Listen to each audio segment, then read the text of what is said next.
Hello and welcome to the GD Politics Podcast. I'm Galen Druk. Happy anniversary to the week that turned the 2024 election upside down. A year ago, this week began with Joe Biden announcing that he was withdrawing from the 2024 election. The decision came about 3 weeks after his mess of a debate performance that set off a revolt within the Democratic Party. And by this time last year, on July 23rd, Kamala Harris had secured endorsements from enough delegates to clinch the Democratic nomination herself. We all know how the story ended, and looking at the data after the fact, the result doesn't seem particularly surprising. No incumbent had ever won re-election with an approval rating as bad as Biden's. The number of Americans saying that the country was headed in the wrong direction was around all-time highs. And on the two biggest issues Americans were concerned about, inflation and immigration, Americans preferred Donald Trump. That gives us some sense of why the election shook out the way that it did. But those numbers don't explain everything.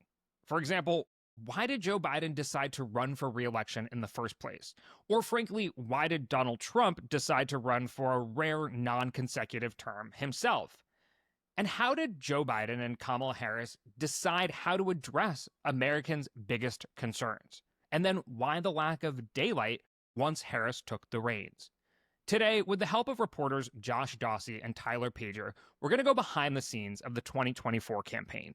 Josh is a political investigative reporter at the Wall Street Journal, and Tyler is a White House correspondent for the New York Times. Their new book is called 2024: How Trump Retook the White House and Democrats Lost America. Josh and Tyler, welcome to the podcast. Thanks so much for having us. It's great to have you two. So just to set the stage a little bit, Tyler, you mostly focused on covering the Biden-Harris campaign, and Josh, you mostly focused on the Trump campaign. So this means that, Tyler, we're going to start with you, and we're going to start with a pretty blunt question. Why did Joe Biden run for re-election in 2024? Yeah, I mean, to take a really step back, when Joe Biden was a teenager and he first met the parents of his first wife, there was a conversation, and this is recounted in the book and has been reported before, where they sort of asked him what he wanted to do, and he said, be president, and he had to clarify of the United States. So I think it's important in context here to note that Joe Biden, for his entire life, has wanted to serve as president of the United States. And so when he won in 2020, he was obviously thrilled and felt vindicated. All the naysayers that say he could never do it, shouldn't have run again. He had this chip on his shoulder that he's had for much of his life, bragging that he was the poorest member of the Senate and not Ivy League educated like many of his colleagues. So I think it's important to understand the Biden ego as part of this conversation. And then when you look at the 2022 midterms, I think there's another crucial turning point here. Polling, punditry had it that Democrats, following conventional wisdom, but also polling and data, were likely to perform quite poorly. The first midterm of a president, the incumbent's party often does not do well. And so all of the sort of energy was behind Republicans. And when that didn't happen, when Democrats expanded their majority in the Senate and only narrowly lost their majority in the House, Biden once again felt vindicated based on his governing style and that all of the punditry and the doubters were wrong. And so that is sort of the mentality that Biden is in as he's thinking about running for re-election. But one other thing I'll just add is that there was never a conversation about whether he should or should not run. Biden basically just thought he was doing a good job, like being president, and so decided he was going to run until he said he wasn't going to. And as we know, that didn't happen until just a few months before the election. Wait, so was there pressure on him that he could perceive from anyone in his orbit to potentially not run for re-election? Or was everyone around him just like, yeah, let's do this? I mean, in terms of the people closest to him, some of them had private reservations, but nobody ever said to him, don't run, don't do it again. The closest they did was they would discuss some of the challenges that he would face, mostly on the family front between his brother and his son, Hunter. But yeah, there was no one that was really inside the White House or inside the Biden political operation saying, hey, we don't think this is a great idea. In fact, there were most people saying you should do this again, including those types like Mike Donilon, Steve Ricchetti, those close aides to the president. All right, we're going to talk a little bit more about this, but Josh, get in here. Was Trump set on running for a second term the minute he left the White House in January of 2021, or was there a longer process there? No, he was not set on running for a second term. In fact, when he left the White House in 2021, he was quite depressed. He was, sullen and screaming at aides. He was not a happy version of himself. And a lot of folks who went down and visited him, we quote Lindsey Graham in the book, talking about how he was toying with the idea of whether he should run or not.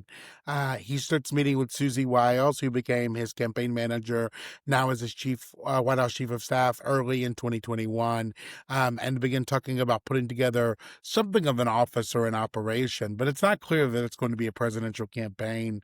It could be, a PAC, a sort of political group, basically to preserve his options.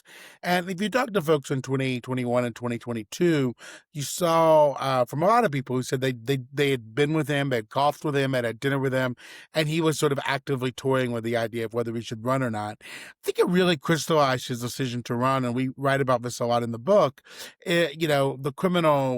The raid of Mar-a-Lago, where the FBI comes and takes the documents. He's under investigation in New York, and some of his closest advisors and associates are getting subpoenaed. He's under investigation for his role in Jan 6. He ends up getting charged there.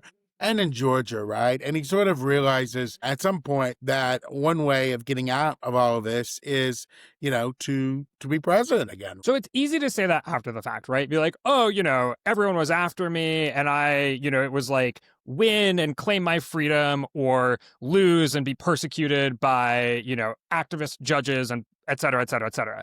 But like from the outside looking in, it seemed like this guy's running from, I don't know, 3 to 4 years before the actual election. Like, do you sort of, when he says, oh, it wasn't until I was charged, do you believe him, or do you think there was something going on there from the minute he left?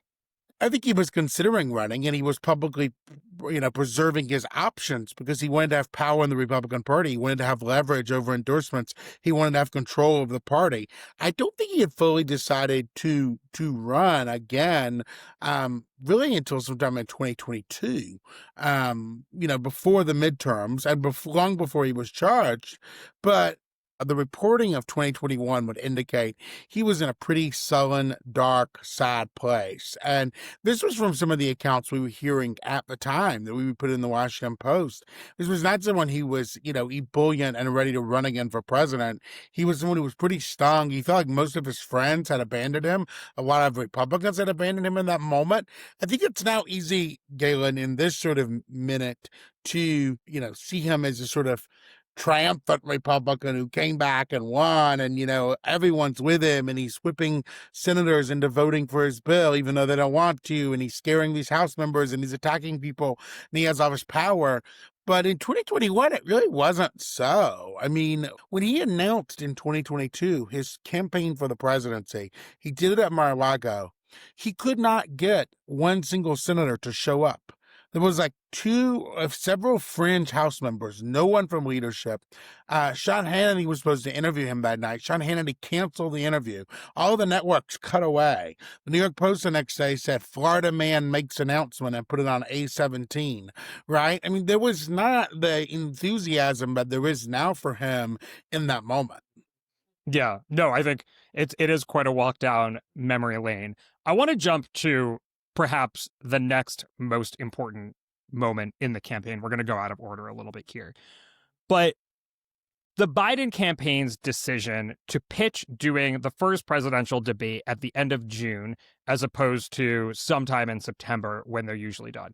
Tyler, whose idea was that? And why did they pitch the Biden camp to the Trump people? Yeah, so we actually have the original memo that Joe Biden's senior advisors wrote to the president outlining their case for an early debate, and that's in the book. And it captures the recommendation, which is that they say, it's really important that the Americans see this as a two-man race between Biden or Trump, and that a lot of early voting starts, in the fall, and the debates would be too late to influence some of the people that were already going to be casting their ballots before then. I think, privately, what they recognized was that Biden's numbers were not going up and Trump's numbers were not going down. So they felt they needed something to reset the narrative. The Biden argument throughout the entire campaign was that once it's a two-man race, once Americans have a clear choice between Biden and Trump, then Biden will start to be doing better. The polling will reflect that. But Americans weren't grappling with that reality. In part, Americans weren't grappling with that reality, Galen, as you know well, because they kept saying they did not want Joe Biden to run for president. The majority of Democrats polled throughout his presidency kept saying, we want somebody else. So that's part of the data there that the Biden people were ignoring, but they felt they really needed this seminal event to shake up the race. And also privately, another thing they said was, if Biden did really bad at the debate, it would give him enough time to recover for the next one, and it wouldn't be so close to Election Day. Well, you mentioned all of this data, and I mentioned plenty of it in the intro. Was Biden fully insulated from that bad news? Who was looking at this data in the White House, if anyone? So great question about polling. One of the interesting findings that I've, learned as I was reporting the book, when Biden launched his campaign through him dropping out, he never once met officially with his campaign pollsters. So the campaign hired three main pollsters, Molly Murphy, Jeff Garin, Jeff Pollack, who have worked for Democratic candidates for years, and they were sort of running the polling. But it all sort of funneled up through Mike Donlin. Mike Donlin, longtime Biden aide and strategist, has worked with him for decades, and he had a less conventional view of polling. He didn't love pollsters, to put it simply. And so Biden was not someone that was, really ingesting a lot of polling and diving into the crosstabs and understanding that. And also the Biden campaign itself did way less polling than any conventional presidential campaign. So much so that at a meeting after the debate, when the three pollsters were briefing Biden's senior advisors, they had to pull data from Real Clear Politics and also other clients that they were doing state races for, because they didn't have enough of their own data because the campaign wasn't paying for as much polling as a traditional presidential campaign would. Interesting. So does this mean that the Biden White House throughout its tenure was unfamiliar with the fact that plenty of its policies or the way that it was handling the issues that Americans cared about were unpopular? Because, the Biden campaign or the Biden folks made such an argument for democracy, right? And representing the wishes of the people. And polls aren't elections, but polls can tell you what people care about or what people hope for or want from their elected officials. But if they're not paying attention at all, then how do they argue that they're being responsive to the public?